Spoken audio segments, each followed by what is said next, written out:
5월 21일은 부부의 날입니다. 5월 가정의 달에 21일을 부부의 날로 삼은 것은 둘이 하나를 이룬다. 그래서 둘이라는 뜻이고 1일은 바로 하나가 된다. 해서 부부의 날을 5월 21일로 이렇게 잡아서 지키고 있습니다. 5월 달에는 여러 어린이 주일, 어버이 주일, 또 스승의 주일, 청년 주일, 또 부부 가정 주일, 여러 가지 이런 날들이 있고, 그런 날들을 통하여서 우리가 여러 많은 관계들 속에 살아가고 있음을 확인하게 됩니다. 우리가 과연 인생을 복되게 잘 살아간다고 한다면 우리에게 주신 이러한 만남들의 축복이 있어야 되고, 그런 좋은 만남을 통해서 좋은 관계를 맺어가야 된다라는 그런 뜻을 갖기도 합니다. 하나님 나라도 마찬가지입니다. 늘 말씀드리듯이 하나님 나라는 먼저는 하나님과의 복되고 건강하고 올바른 관계를 맺고, 나 자신과 올바른 관계를 맺으며, 그리고 다른 사람들과 더불어 특별히 교회 공동체에 주신 이 관계를 올바르게 맺고 형성하면서, 그리고 세상 속에서 우리가 감당해야 될 많은 일들, 세상 피조 만물과의 관계를 바르게 맺고 살아가는 것입니다. 부부는, 가정은 단순히 한 남자가 한 여자를 만나서 행복하게, 또 한 여자가 한 남자를 만나서 행복하게 살아가라는 두 사람 사이의 단순한 인간관계를 뜻하지 않습니다. 그 인간관계를 넘어서서 하나님의 조금 더 깊은 뜻이, 그 가정, 부부를 통하여서 하나님께서 이루시고자 하는 좀 더 깊은 뜻이, 목적이 있습니다. 오늘 베드로서의 말씀을 통해서 우리가 그것을 확인해 보기를 원합니다. 베드로서는 굉장히 큰 극심한 환난과 핍박 속에 살아가고 있는 그리스도인들에게 소망으로 인내하라라는 그런 메시지를 주제로 갖습니다. 그래서 어려운 고통스러운 삶을 살아가고 있는 그리스도인들에게 어떻게 살아가야 될지, 소망으로 살아갈 수 있는 비결이 우리에게 산소망이 되어주시는 예수 그리스도, 그리고 그분께서 날마다 부여해 주시는 은혜와 능력으로 우리가 살아갈 수 있다라는 이런 내용을 가지고 있습니다. 그런데 그런 내용 가운데 이 아내들아, 남편들아, 이 부부에 관한 얘기가 나옵니다. 너무 뜬금없는 것 아닙니까? 그런데 이렇게 우리가 다시 미뤄서 생각해 보면, 당시에는 환난과 핍박이라는 당대의 상황 속에 먼저는 믿음을 지키기 위해서 아내와 남편들이 갖추고 행해야 될 그런 자세와 태도에 대한 말씀을 주셨지만, 오늘날 이것을 우리가 다시 재해석해 보면 우리도 이 시대 문화 속에서 여러 가지 지치고 눌리고 또 고통스러운 삶을 살아가고 있는 이 당대의 현실 속에 이 베드로서의 말씀을 부부 안에 아내와 남편으로서의 자세와 태도를 새롭게 가다듬는 말씀으로 우리가 받아들일 수 있습니다. 베드로전서 3장 1절부터 보면은요, 아내들아 이와 같이 자기 남편에게 순종하라. 이는 혹 말씀을 순종하지 않는 자라도 말로 말미암지 않고 그 아내의 행실로 말미암아 구원을 받게 하려 함이니. 오늘 이 말씀을 이해하는 데는 약간의 배경에 대한 이해가 필요합니다.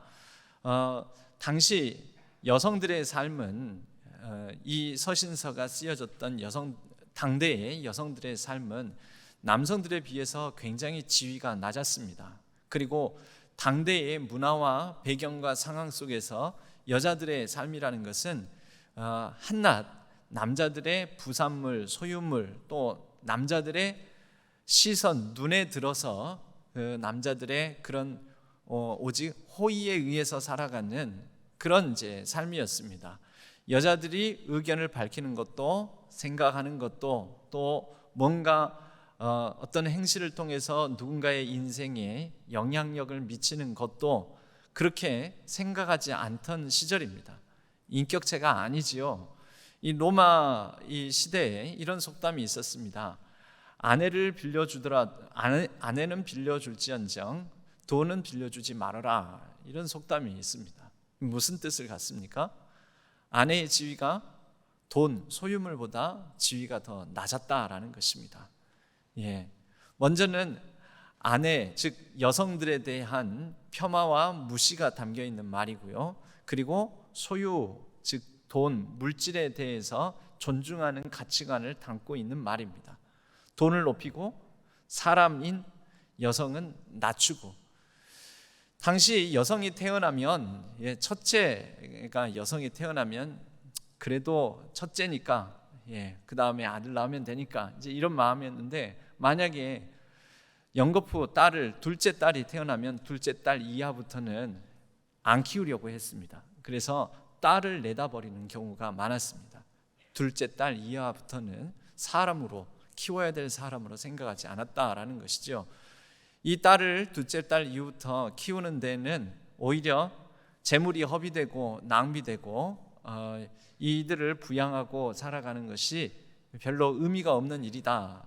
아무짝에도 쓰잘데기 없는 그런 둘째 딸 이하의 여성들을 키우는 것은 필요가 없는 일이다 해가지고 내다버렸습니다. 내다버리는 그 여성들을 누가 거뒀느냐? 그리스도인들이 거뒀습니다. 그리스도인들이 그들을 양육했고 그들을 보살폈고, 여러분, 이렇게 그리스도인들이 거뒀기 때문에 그러한 여성들은 그리스도인으로 자라게 되겠지요. 그래서 그리스도인으로서의 신앙과 믿음을 가지고 결혼 정년기가 됩니다. 결혼 정년기가 되면은 또 어딘가 누군가의 배우자가 되겠지요. 배우자가 될 때 당대에는 신앙을 가진 사람들이 많지 않았기 때문에 당연히 오늘날 우리가 흔히 불신 가정에 시집을 간다, 불신 결혼을 한다 하는 것처럼 믿지 않는 남편과 결혼하게 되는 일들이 많이 있었습니다. 당시에 어떤 도시의 경우에는 그리스도인, 결혼 정년기에 그리스도인 여성의 수가 비그리스도인 여성의 수보다 더 많았습니다. 이유가 왜 그럴까요? 서기 한 200년에서 300년 사이의 시대의 일입니다. 이유가 왜 그렇습니까? 믿지 않는 가정에서는 여성들을 천시하고 귀하게 여기지 않아서 딸을 낳으면 내다 버렸잖아요. 내다 버렸는데 그것을 그리스도인들이 품었고 그들을 양육했고, 그러니 그렇게 자라서 장성한 무렵에 정년기에는 그리스도인 여성들이 비그리스도인 여성보다 더 많아지기도 했다라는 것입니다.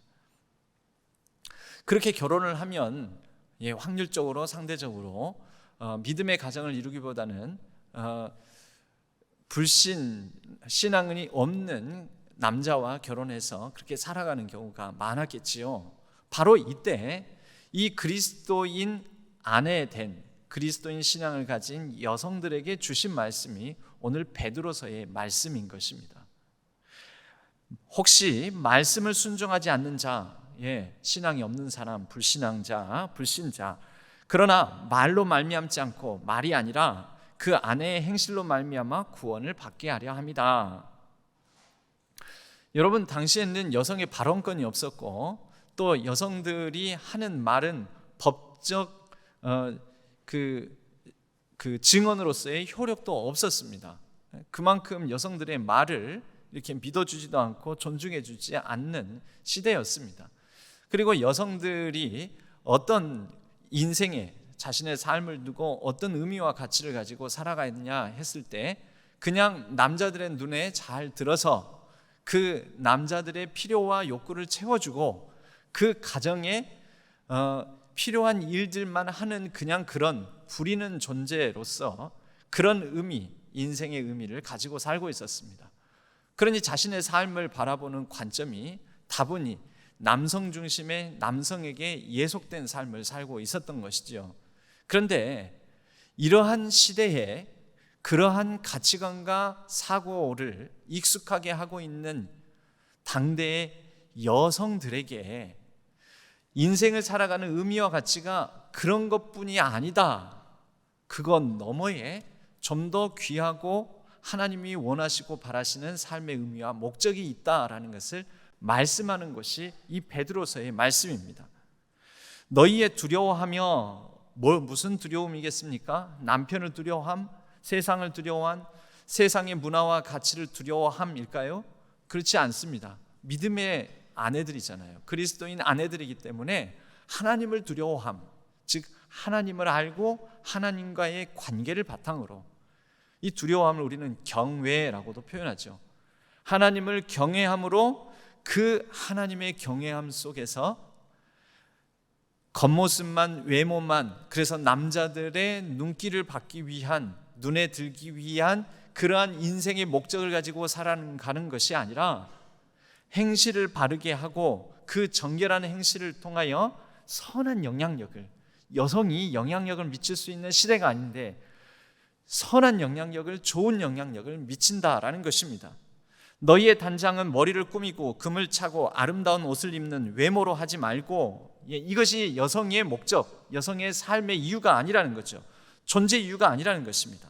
오직 마음에 숨은 사람을 온유하고 안정한 심령에 썩지 아니할 것으로 하라. 이는 하나님 앞에 값진 것이니라.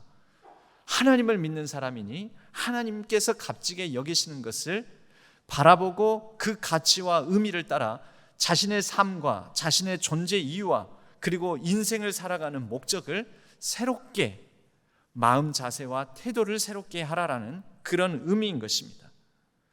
이것이 여성들의 소망을 붙들고 살아갈 올바른 자세다라고 그리스도인 아내, 그리스도인 여성들에게 말씀하고 있습니다.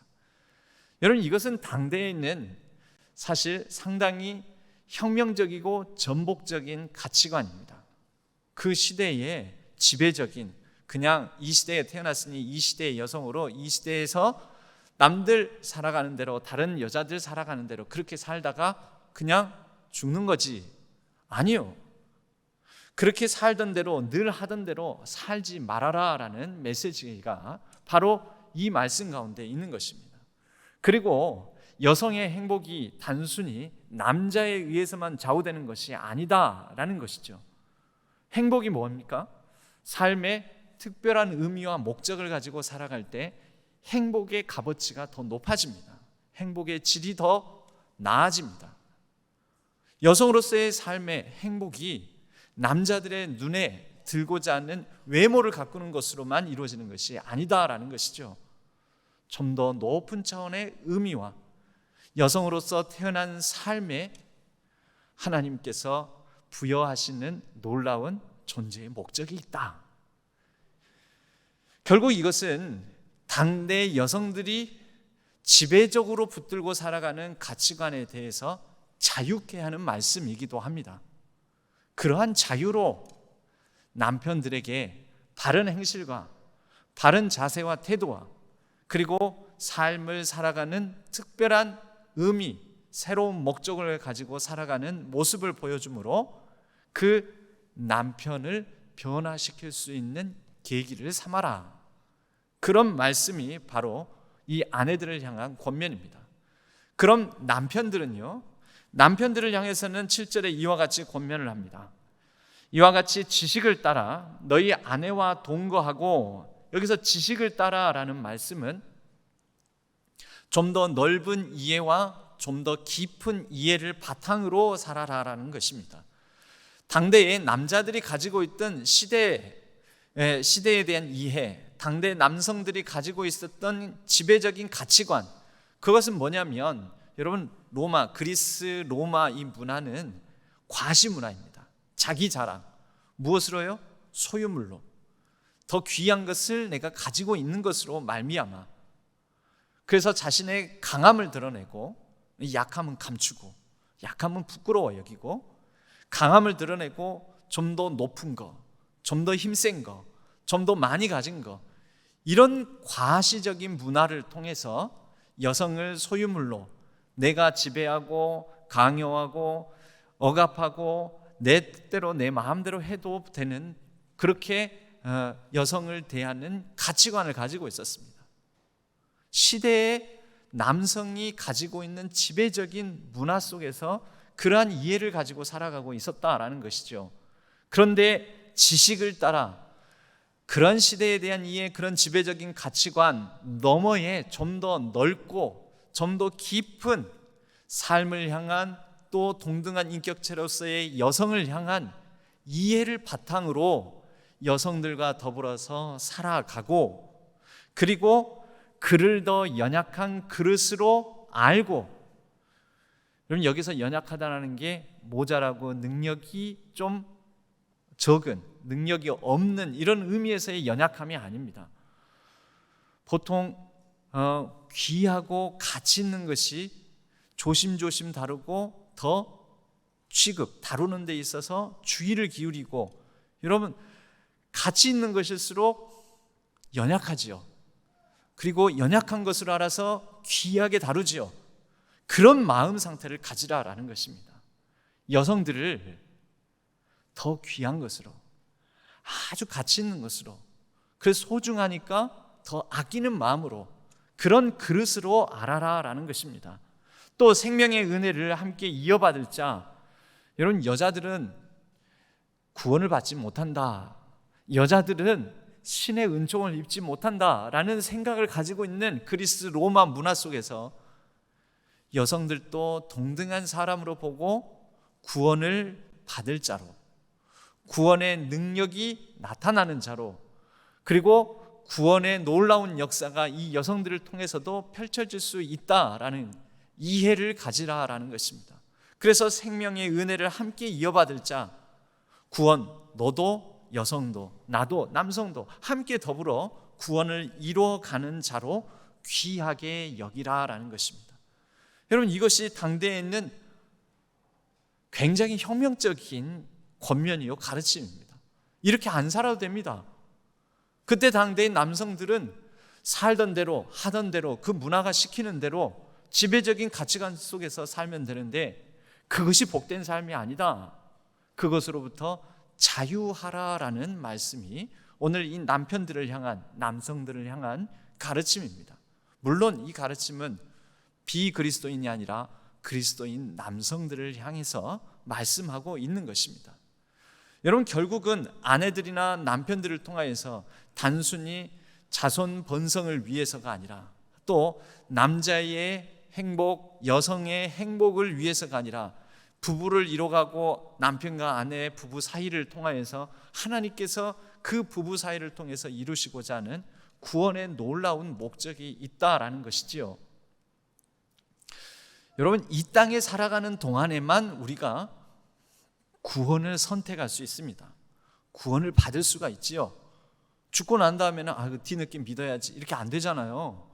이 땅을 사는 동안에만, 이 땅을 사는 날 동안에만 우리는 하나님을 만나고 구원을 받고 그리고 영원한 영생의 소망을 가질 수가 있습니다. 이 땅을 사는 동안에 우리는 구원을 이루고 받을 수 있다라는 것입니다. 똑같습니다. 부부, 이 땅에 사는 동안에만 부부 사이로 부부 관계를 맺고 살아갑니다. 이 땅에 살고 있으니 남자는 여자를 만나고 여자는 남자를 만납니다. 구원을 이루듯이 부부 사이의 모든 관계에 성장을 이루어가는 것, 성숙을 통하여서 하나님의 뜻을 이루어가는 것이 이 땅에 사는 동안에만 할 수 있는 일이다라는 것입니다. 일전에 부활에 대한 말씀을 나누면서 형사취수제, 한 여자가 여러 형제가 있는데 맏형과 결혼을 한 남편이 아이가 없이 죽고, 그래서 그 둘째 동생하고 이제 결혼을 하게 돼서 근데 또 죽어버리고 또 죽어버리고 또 죽어버리고, 그렇게 7번째까지 이르게 되면 이 사람은 부활의 때에 누구의 아내가 되겠습니까? 예수님께서 말씀하시죠. 너희가 부활을 오해하는도다. 부활하고 나면은 시집도 장가도 가지 아니한다. 그러므로 누구의 아내다라는 이런 질문이 의미가 없다. 여러분 그때 가서는 우리는 어떤 관계로, 어떤 방식으로 서로 새로운 어떤 관계를 맺게 될지 저도 모릅니다. 다만 이 땅에서 힘들고 어렵게 서로 살아가던 그 삶이 영원한 하나님 나라에서 계속 이어지는 것은 아니다라는 것이죠. 그랬더니 어떤 분이 이 평생 이 사람하고 사는 것도 지겨운데 영생까지 이 사람하고 같이 부부관계로 살아가야 되는 게 마음에 어쩌면 눌림이 되는데 오히려 그게 은혜가 되었다라고. 여러분 다시 태어나면 지금 배우자와 살겠습니까? 2부 때는 딱 몇 분이 절레절레 바로 건드시더라고요. 그래서 제가 오히려 당황했습니다. 이게 앞에서 보면 보이거든요. 당황스러워가지고 아니 그냥 마음속으로만 생각하시라고. 옆에 다른 배우자가 보면 어떡하려고. 예. 그래서 이렇게 막 절레절레 흔드셔서 제가 깜짝 놀랐습니다. 여러분, 다시 태어나면 지금 배우자와 다시 삶을 살아간다. 다시 또 배우자로 맞아서 살고 싶다. 그래서 몇 가지 제가 통계를 가져와 봤습니다. 예, 이 부부 사이, 오늘 부부의 날, 부부의 주일이니까 이 통계를 보면서 우리가 부부 사이에 대해서 이 어렵고 힘든 시대를 살아가는 오늘날에도 우리가 이 부부 사이를 한번, 시대마다 또 세대마다 이 부부에 대한 인식이 조금 다르거든요. 우리도 그 시대의 이 가치관의 영향을 받기 마련이죠. 먼저는 작년에 결혼한 커플이 100쌍이라고 했을 때 작년에 이혼한 커플은 몇 쌍인가? 결혼한 사람들 중에 이혼한 가정이 아니고요, 별개입니다. 작년에 대한민국에서 만약 100쌍이 결혼했다고 했을 때 대한민국 안에서 이혼한 가정들, 이혼한 커플들은 몇 쌍이겠느냐? 작년 조사를 보니까 100쌍이 결혼을 한다면 53 가정이 이혼을 했습니다. 이것은 비율로 보면은 이것을 이혼율이라고 하거든요. 이 이혼율은 높아지고 있는 추세입니다. 그런데 이 이혼에 대해서 몇 가지를 더 살펴보면은요, 이 이유가 왜 그러세요? 살기 싫다라는 거죠. 이 땅에서도, 다음 생에서가 아니라 이 땅에서부터. 그래서 이혼하는 것 아닙니까? 다음 생에서 혹시 다시 태어난다면 이 배우자와 살겠느냐라고 물었습니다. 그랬더니 남자와 여자의 대답이 조금 비율이 다릅니다. 남자들은 나는 이 여자랑 살겠다, 이 아내랑 살겠다. 45%가 다시 태어나도 이 아내랑 살겠다라고 했는데, 이 여성들은, 아내들은 단 19%만 다시 살겠다라고 얘기를 했다라고 합니다. 제가 한 게 아니라 통계가 그렇습니다. 황혼 이혼이라고 들어보셨죠? 황혼 이혼이 점점 늘어나고 있는데 지난 10년간 약 2.4배가 늘었습니다. 황혼 이혼이 늘어난 이유에 대한 통계도 있는데요, 그 이유, 원인이 뭐냐면, 우리 부부는 나는 배우자에게 그래도 만족한다. 전체적으로는 57%가 그래도 이 배우자하고 사는 거 괜찮다라고 했는데, 중요한 것은 여성들은 이 비율이 낮다라는 것입니다. 이 배우자랑 살아가는 만족도가 남성들은 60%를 넘겨 63%가 남자들은 이 배우자랑 사는 거 만족한다 그러는데, 여자들은 51%만 만족한다라고 대답을 해준 겁니다. 그러니까 다음 생에서 만약 혹시 태어난다 하더라도 이 배우자와 살겠다라는 응답이 여성이 낮은 거하고 맥을 같이 하고 있지요. 그런데 그 가운데 또 유의미한 것은 50대, 60대 부부들은 배우자에 대한 만족도가 다른 연령대 세대에 비해서 배우자에 대해서 만족한다는 응답이 훨씬 적더라는 것입니다. 이 가운데 연령별에 빨간색 막대기가 있죠. 가장 낮지요. 젊은 부부들일수록 높고, 그리고 점점 낮아지다가 50대, 60대에서 제일 낮고, 그렇습니다. 70대 되면 잠깐 높아지는 게 아마 그냥 이미 다 포기하고 살아서 그러신 게 아닐까. 이 나이 때까지 부부로서 우리가 그래도 살아 생존하고 있는 것 자체가 이거 감사한 거 아니냐고 그러시는 거 아닐까. 바로 이런 이유들 때문에 어쩌면 황혼 이혼이 늘어나는 사유가 될 수 있는 거겠지요. 고민을 이야기할 배우자, 내가 가정 문제라든지 자녀 문제라든지 여러 가지 내 개인적인 아픔이나 문제라든지 이런 것을 상의할 사람으로서 제일 1순위가 원래 배우자여야 되잖아요. 당연하게 배우자여야 되는데, 배우자로 꼽는 사람이, 제일 1순위로 배우자를 꼽는 사람이 56%, 거꾸로 뒤집어 말하면 44%는 아내나 남편하고 자신의 진짜 문제를 상의하지 않는다라는 것입니다.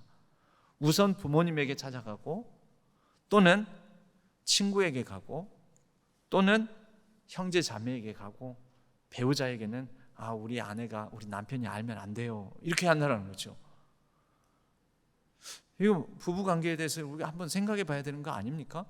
여러분들은 제 1순위로 고민이 있으면, 문제가 있으면, 같이 상의할 거리가 있으면 아내나 남편하고 상의하시죠? 아니세요? 예, 아니라고 딱 하시네요. 예. 가정에서의 의사결정 누가 주도적으로 하는가, 이게 몇 가지를 물었습니다. 가사 등 집안일, 이건 단연코 여자들이 하는 거지. 남편들이 이런 거에 대해서는 신경 잘 안 쓴다라는 거죠. 자녀 교육, 여자들이 하는 거지. 생활비 지출, 부모 돌봄, 배우자의 부모 돌봄, 이런 것도 대체적으로 남성들이 주도적이지 않고 여성들이 주도적입니다. 그리고 여러 집안 관리, 금융, 부동산 등 이런 자산 관리, 이런 것에 대해서는 비교적 남성들의 비율이 조금 높습니다. 31%, 32%. 이 짙은 파란색이 남편이 주로 한다라는 것이고요. 가운데 하늘색은 서로 상의해서 한다.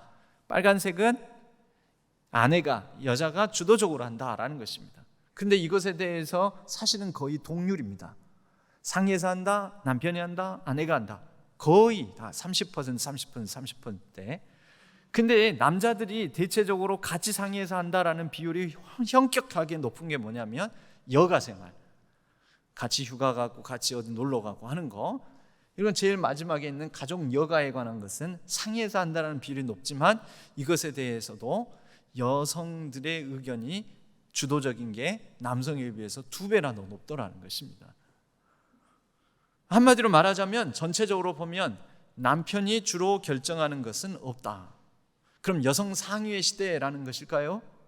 저는 이게 한편으로는 남편들이 그거 당신 알아서 해. 그런 것까지 내가 신경 쓰겠어. 귀찮은데. 이게 다 조금 다소 미뤄서 그런 것 아닐까? 감당하지 않으려고 해서 그런 것 아닐까라는 생각도 통계를 보면서 해봤습니다. 하지만 이 정도로 여러 가지 중요한 가정 안의 대소사에 대해서 남편이 하는 일이 결정적으로 하는 게 별로 없다라는 게 좀 상대적으로 적다라는 게 놀라웠습니다. 남자와 여자에게, 이 남편과 아내에게 있어서 특별히 크리스천 가정들에게 물었는데요. 남편의 역할, 아내의 역할로 제1순위가 뭐냐? 이 남편들 단연코 가정의 경제활동, 가족을 부양하기 위한 경제적 활동이 제1순위다. 그리고 배우자를 사랑하고 돌보는 것이 2순위다. 남편의 역할로요. 아내는 아내의 역할 제일 첫 번째로 꼽은 게 자녀 양육이다. 자녀 교육하고 양육하는 일. 그리고 배우자 돌봄, 배우자를 사랑하고 존중하는 것이 그 다음 순위로 여성들은 꼽았다라는 것입니다. 여러분, 서로 조금 다르지요? 아마 역할이 다르고 남자와 여자의 그런 또 사회적 인식이나 가치관이 달라서 그런 것이지 않을까. 그러면 부부간의 영적인 대화는 잘 나누고 있는가? 신앙과 영적인 대화는 평소에 잘 나눈다라고 응답하는 비율이 63% 정도. 그러나 거의 나누지 않는다라는 대답이 37%. 크리스천 부부에게도 갈등이 있느냐라고 물었을 때 약 3분의 1, 세 가정 중에 한 가정꼴로 갈등이 있다라고 얘기를 했다라는 것입니다. 여러분, 남편과 아내의 인식차도 이런 통계를 통해서 볼 수 있고 또 여러 가지 경향성도 볼 수가 있는데, 사실은 남편과 아내, 남자와 여자 가지고 있는 생각과 인식이라는 것은 어디에 영향을 받을까요? 그 사람이 살아왔던 삶, 그 사람이 나고 자란 가정, 그 사람에게 보여주었던 부모님의 부부 사이의 모습, 이것이 그 사람에게는 아내를 대하고 남편을 대하는 지배적인 태도와 가치관이 됩니다. 우리들은 그렇게 자유롭지 않습니다. 내가 자유롭게 내 행동을, 내 생각을 선택하는 것 같지만 그렇지 않습니다. 여러분 예배에 좌석만 하더라도 그렇습니다. 여러분 꼭 앉는데 앉으시거든요. 그래서 아니 목사님은 어떻게 내가 온지 안 온지 아셨어요? 꼭 앉는데 앉기 때문에 그래요.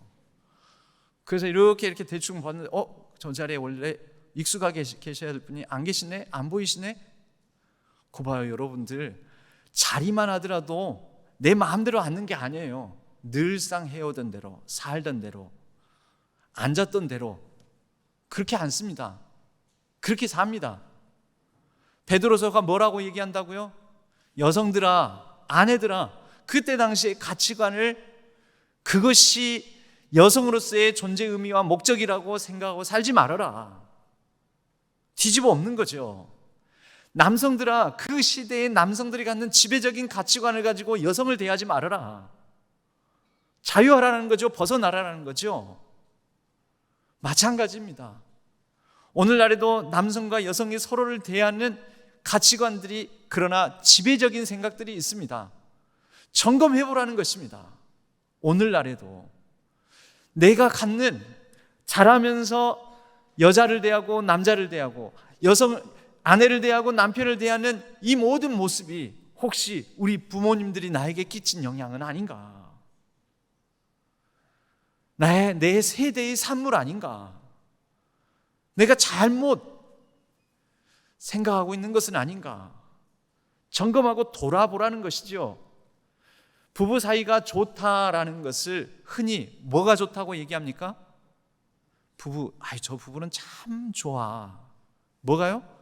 금슬이 좋다고 하죠. 금슬이 뭘까요? 여러분, 금슬은 바로 이게 금슬입니다. 검고와 비파, 검고금, 비파, 슬입니다. 검은고와 비파는 서로 다른 음을 냅니다. 서로 다른 음역대를 가지고 있고 현의 개수도 다르고 서로 연주하는 방법도 다릅니다. 즉 소리를 내는 언어가 다르다라는 거죠. 남성의 언어, 여성의 언어가 다릅니다. 이것을 한 책에서는 이렇게 얘기를 합니다.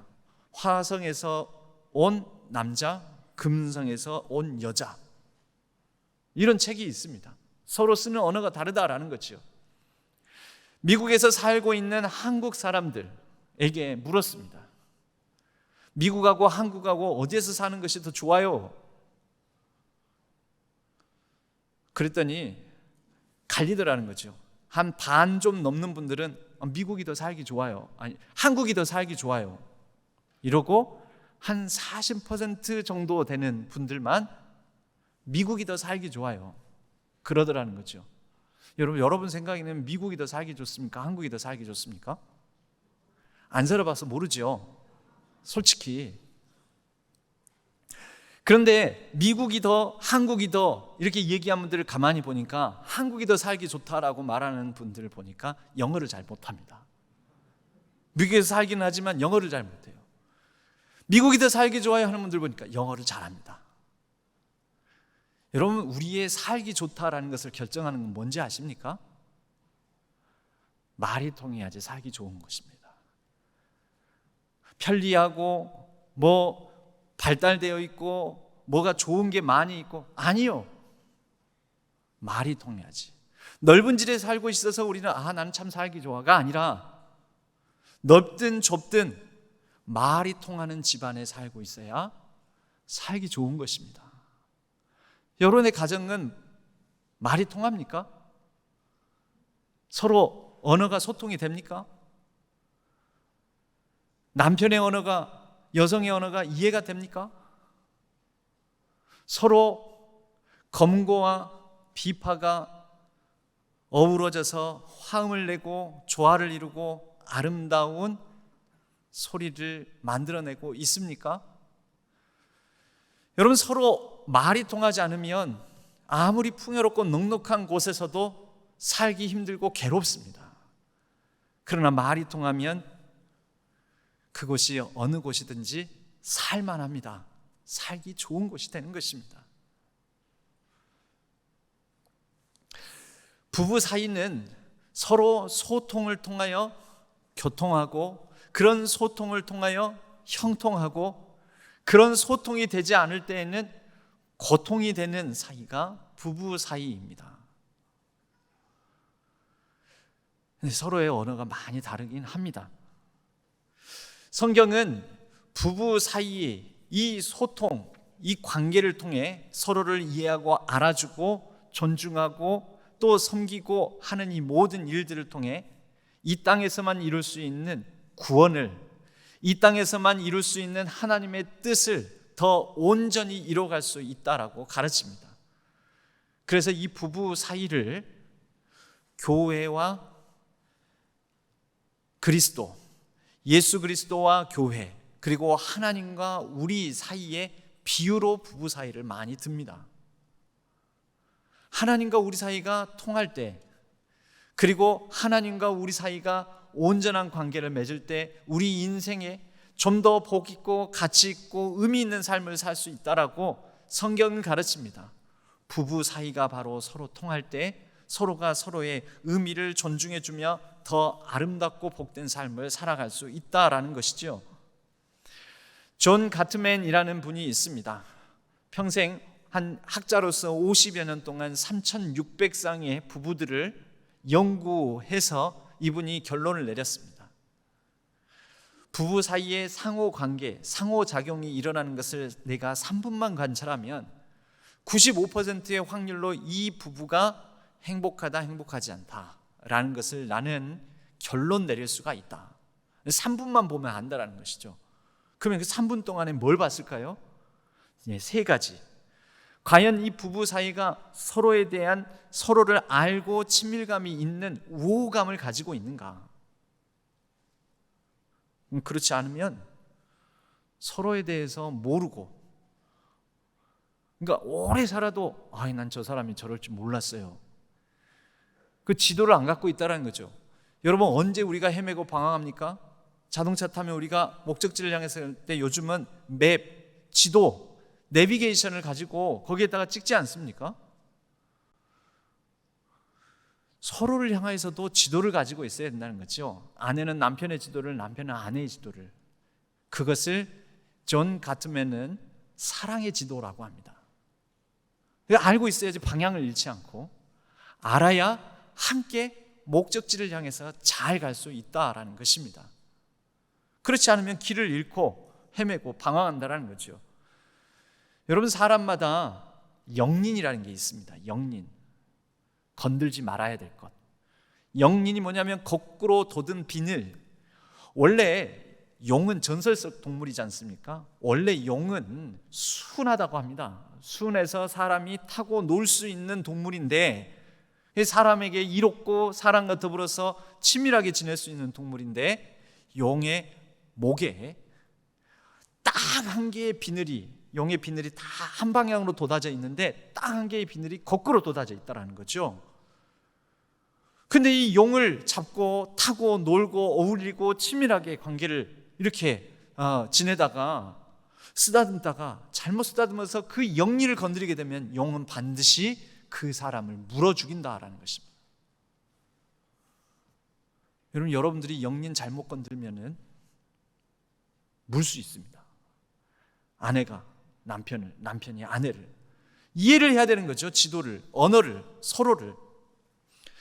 그리고 과연 그 부부 사이에 두 번째로 갈등이 없을 수 없잖아요. 서로 다른 상이함 가운데서 그 갈등을 풀어낼 수 있는 방법을 가지고 있는지, 아니면 어떤 갈등 상황이 일어나면은 비난하고 방어와 변명에 급급하고 경멸하고 무시하면서 하대하고, 그리고 급기야는 서로를 향해서 담을 쌓느냐, 그것을 3분만 관찰하면 볼 수가 있다는 거죠.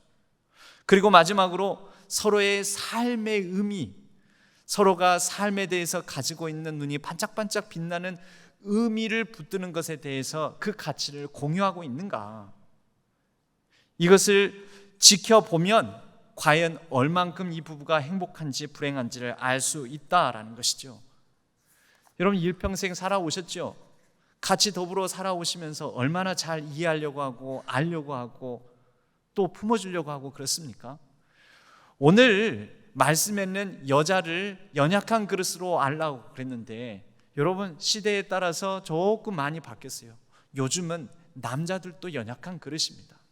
사실 연구에 의하자면 남자들이 나이를 먹을수록 감성적이 되고 실제적으로 많이 여러 가지 정서적으로는 연약해진다고 합니다. 그러다 보니까 시대의 가치관이 자라오면서 주입받은 것은 약하게 보이면 안 돼, 누군가에게 연약한 모습 보이면 안 돼 라고 살아왔기 때문에 자신의 연약함, 약함이 드러나고 실수가 드러나고 할 때 어떻게 될까요? 더 강하게 나오는 거죠. 버럭버럭 화를 내면서. 그 언어를 이해해 주셔야 됩니다. 여자도 연약한 존재요, 남자도 연약한 존재요. 서로의 여러 연약한 존재로서의 정서를 이해하고 서로의 상황을 알아주고 감싸주고, 최초의 인간 아담이 하와를 바라볼 때 이렇게 표현하죠. 하와를 보면서 내 뼈 중에 뼈요 살 중에 살이다. 무엇입니까? 자기 자신으로 알아줬다라는 것입니다.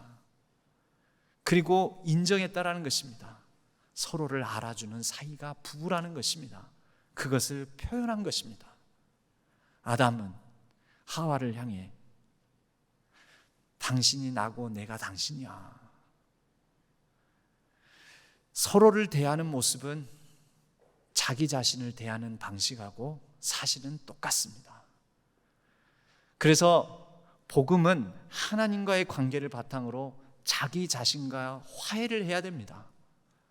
내가 어렸을 때부터 어떤 가치관으로 가르침을 받고 지배적으로 살았는지, 나에 대해서 혹시 오해하고 잘못 관계를 맺은 것은 없는지, 그것을 풀고 돌아볼 때 우리는 배우자와의 관계도 새롭게 할 수가 있습니다.